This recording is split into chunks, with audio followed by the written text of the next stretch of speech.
আসসালামু আলাইকুম ওরহমতুল্লাহি ওবরাকাতুহ। ইন্নাল হামদুলিল্লাহ ওয়াসসালাতু ওয়াসসালামু আলা রাসূলিল্লাহ আম্মা বা'দ। সম্মানিত দিনী ভাই এবং বোনেরা, কোরআন শিক্ষার আরেকটি ক্লাসে আপনাদেরকে স্বাগতম। আজকের এই ক্লাসে আমরা যে বিষয়টা শিখব অনেক গুরুত্বপূর্ণ একটি বিষয়। আমরা সর্বপ্রথম যেটা শিখেছি সেটা হচ্ছে কোরআনের আমরা হরফ শিখেছি যে কোরআনের হরফ কতটি? ২৯টি। সেগুলো কি? এবং মাখরাজ কতটি? ১৭টি। আমরা ১৭টি মাখরাজ শিখেছি। আমরা হরফ শিখেছি, মাখরাজ শিখেছি। এরপরে আমরা শিখেছি যে এগুলোর বিভিন্ন রূপ, হরফগুলো কোন জায়গায় আসলে কেমন হয়, শুরুতে আসলে কেমন, মাঝে আসলে কেমন, শেষে আসলে কেমন হয়। এরপরে একটি হরফ আরেকটা হরফের সাথে মিললে কি হয়? এক বা একাধিক হরফ একসাথে মিলিত অক্ষর হইলে একটা শব্দ হয়।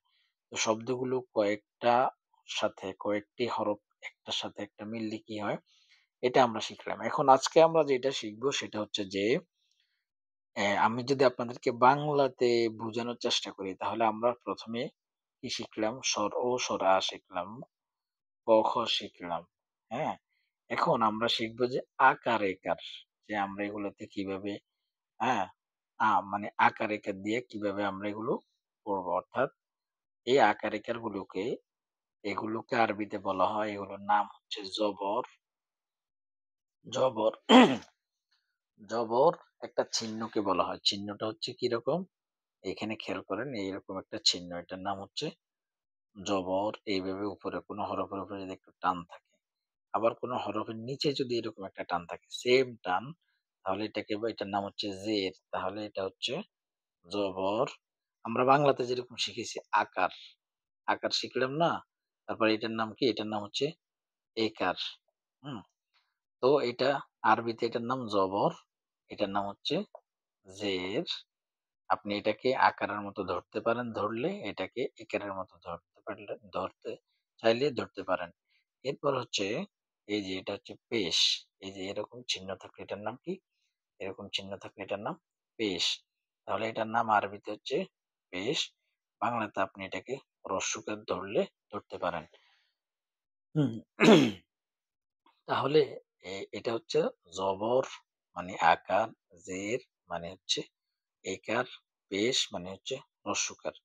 তাহলে এই যে আকার, একার, হ্রস্বকার আমি কেন এখানে নিয়ে আসলাম, এটার দ্বারা আপনার একটু বুঝতে সহজ হবে যে এগুলোর উচ্চারণটা কেমন হবে। যেমন আকার যদি কোনটার সাথে লাগে তাহলে উচ্চারণটা কেমন হয়? যেমন ব আকার উচ্চারণটা কি হয়? হয় বা, হ্যাঁ? ঠিক এই জবরটা যদি কোনো হরফের উপরে হয়, যেমন বা এর উপরে যদি হয়, তাহলে বা এর উচ্চারণটা কি হয়? বা, আ, টা যুক্ত হয়। এখন এই যে আপনি যদি বর মধ্যে রস্বইকার দেন, ব রস্বইকার বি, বড় শিকার বি। আপনি যদি এই যে বা এর নিচে জেড দেন, তাহলে কি হবে? বাজের বি উচ্চারণটা সেম হবে। আপনি যদি ব এর নিচে রস্যকার দেন, ব রস্যকার ব, এই যে রস্যকারের এই যে এই যে এভাবে আমরা রস্যকার দিই না? উল্টা রস্যকারটাই হচ্ছে পেশ। হুম? এইভাবে আপনি সহজ সিম্পটমের মাধ্যমে এটাকে চিনতে পারেন। তাহলে এই যে এখানে এটা হচ্ছে রস্যকার। তাহলে ব রস্যকার বু। আপনি যদি বা এর উপরে পেশ দেন, তাহলে এটার নাম হবে কি? এটার নাম বু হবে। এখন আসি, এটা আমি আপনাদেরকে পরিচয় করিয়ে দিলাম। সামনে আমরা আরো পড়ব। তাহলে আমরা দেখতে পাইলাম যে কিছু চিহ্ন আছে, কিছু দাগ আছে, যে দাগগুলো এভাবে একটা টান যদি কোনো হরফের উপরে হয় এটা জবর, কোনো হরফের নিচে এভাবে টানালে এটা জের, কোনো হরফের উপরে রস্যকারের মতো হলে এটা পেশ। তো এটাকে আমরা আকার বলতে পারি, এখানে একার বলতে পারি, এখানে রস্যকার বলতে পারি। তবে এটার নাম আরবিতে জবর, জের, পেশ। তাও এটা আরবিতে না, এটা বাংলাতে। আরবিতে এটার নাম হচ্ছে ফাতহা, কাসরা, দম্মা। যাই হোক, ওটা আপনার দরকার নাই। তাহলে আপনি জবর, জের, পেশ। তো এই জবর, জের, পেশ এগুলোর নাম হচ্ছে হরকত। এগুলোর নাম কি? এগুলোরে বলা হয় হরকত। কেন হরকতটা বললাম?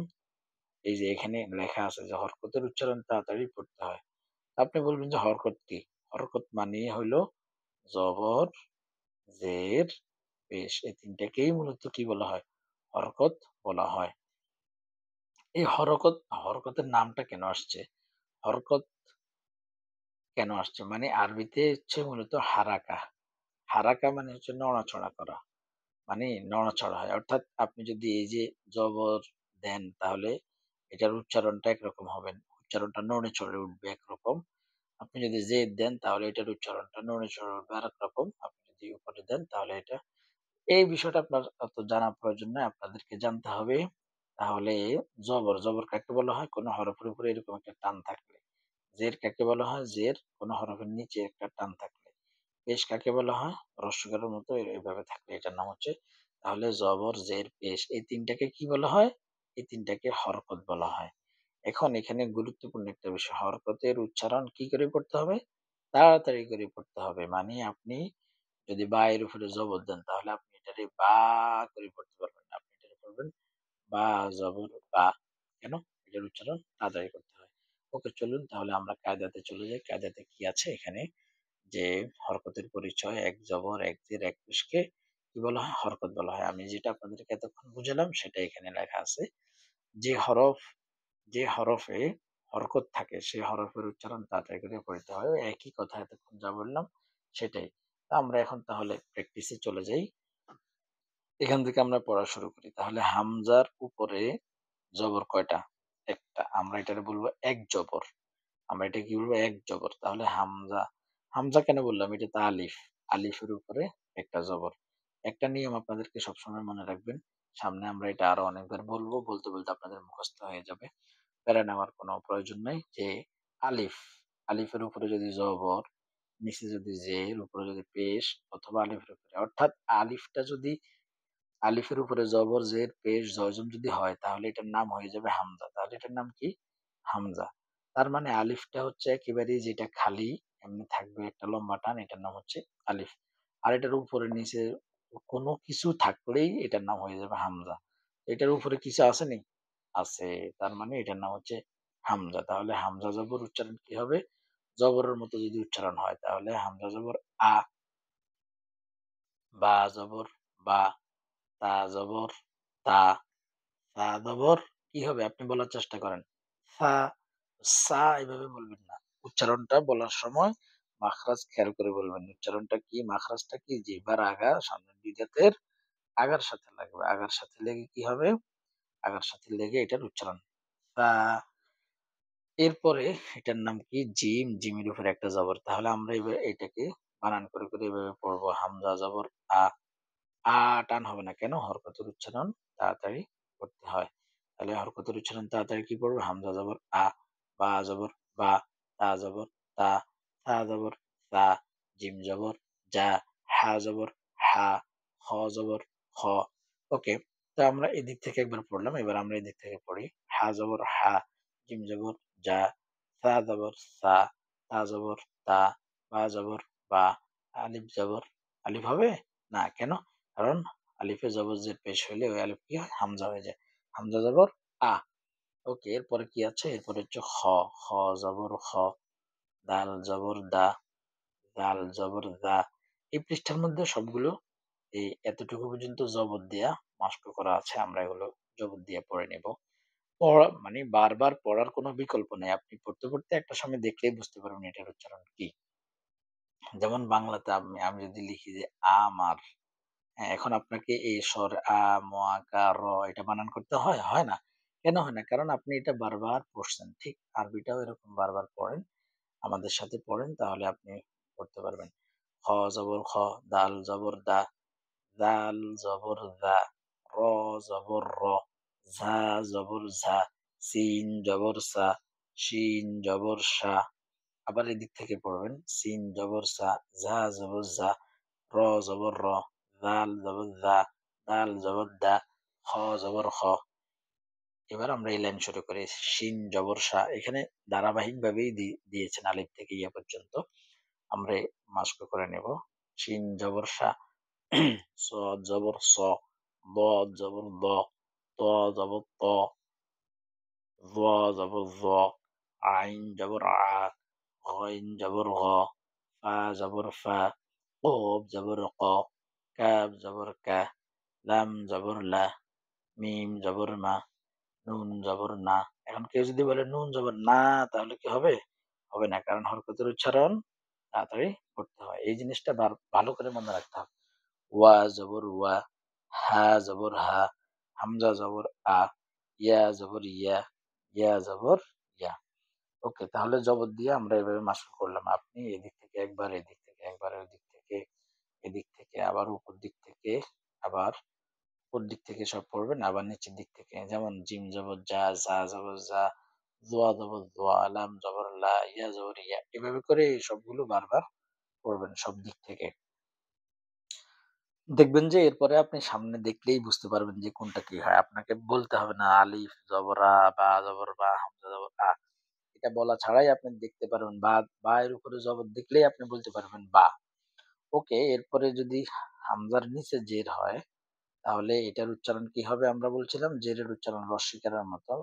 হামজা জের ই, তারপরে বা জের বি, তা জের তি, তা জের থি, জিম জের জি, হা জের হি, খ জের খি, দাল জের দি, জাল জের জি, র জের রি, ঝা জের ঝি, সিন জের সি, শিন জের শি, صاد জের শি, ضاد জের দুই, তোয়া জের তুই, জোয়া জের জি, আইন জের ই, গইন জের রি, ফা জের ফি, কফ জের কি, কাফ জের কি, লাম জের লি, মিম জের মি, তারপরে নুন জের নি, নুন জের নি, এই যে এখানে দেখেন, নুন জের নি, ওয়া জের উই, হা জের হি, হামজা জের ই, ইয়া জের ই, ইয়া জের ই। তাহলে আমরা যদি এখন যে জবর দিয়ে দেখলাম, জবরের উচ্চারণ আকারের মতো, জেরের উচ্চারণ রস্বইকারের মতো। তো আমরা যদি এখানে এখন এই হরফগুলোকে আমরা মনে করলাম যে এখানে এখন জেরটা নাই। আমরা এখানে কি দিব এখন? পেশ দিয়ে পড়বো এগুলাকে। সামনে আছে কিন্তু আমি এখানে আপনাদেরকে দেখানোর চেষ্টা করতেছি। তাহলে হামজা পেশ উ, তারপরে বা পেশ বু, যদি দেই বা পেশ বু, তা পেশ তু, তা পেশ সু। আ এই এই পেশের উচ্চারণ কিসের মতো হয়? হ্রস্বকারের মতো হয়। উ। বাংলা হ্রস্বকারের মতো হয়। যেমন বা, বা হ্রস্বকার বু।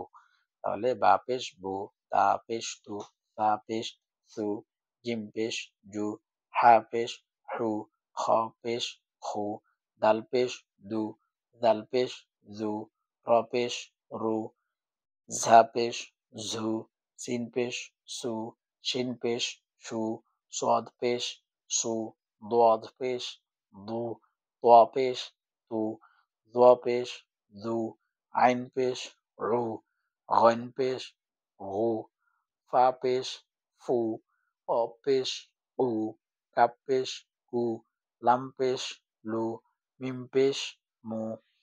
এই যে আবার এখানে আমরা চলে যাব ওই যে নুন, এই যে এখানে এই লাইনের এখানে নুন পেশ নু, ওয়াও পেশ উ, হা পেশ হু, হামজা পেশ উ, ইয়া পেশ ইউ, ইয়া পেশ ইউ। তাহলে ওয়া পেশ উ, ইয়া পেশ ইউ। কোন জায়গা থেকে উচ্চারণ হবে? ওয়াও জিহ্বার মধ্যখান থেকে। মধ্যখান থেকে আপনি উ বলবেন। আবার ইয়া পেশ ইউ, মধ্যখান থেকেই ইউ। ইউ, অনেকে ইউ বলে না। ইউ, ইয়া এভাবে বলা যাবে না। ইয়া, ইয়া কোন জায়গা থেকে?